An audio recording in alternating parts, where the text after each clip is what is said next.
আহকচোন আজি মাছৰ বইল এখন বনাওঁ। এয়া মই সৰু মাছ লৈছিলোঁ আজি এপোৱা।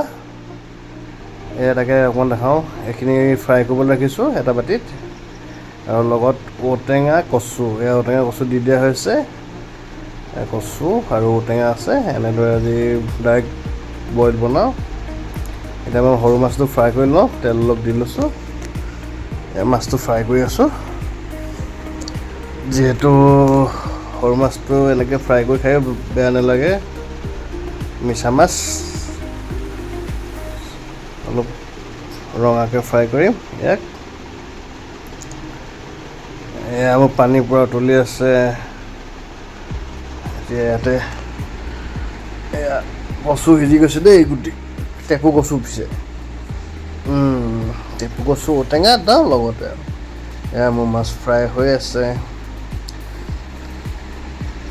গৰম যিটো বেছি পৰিছে, একদম নৰ্মেলি এসাঁজৰ খাওঁ বোলো। আদা ৰচুনৰ পেষ্টটো বনাই লৈছোঁ।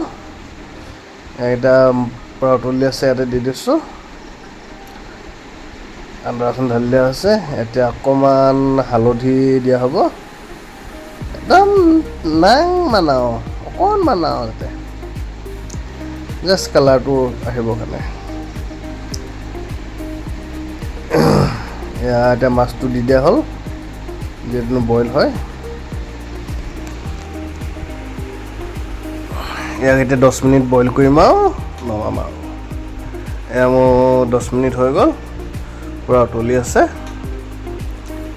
যিহেতু বইল হয় সম্পূৰ্ণ। দেখিবলৈ বগা বগা লাগে, কিন্তু খাই কিন্তু বৰ মজা লাগে দেই। আপোনালোকে খাই চাব এনেধৰণে, আমি কিন্তু এনেকৈ খাই ভাল পাওঁ। এতিয়া লগত এয়া মান ধনিয়া অকণমান চিঙি কাটি মিক্স কৰি দি দিছোঁ। যিহেতু হৈ গ'ল মোৰ মাছ বইল। ভাল লাগিলে লাইক এটা কৰিব। নেক্সট এটা ভিডিঅ'ত লগ পাম আকৌ। Okay, bye bye.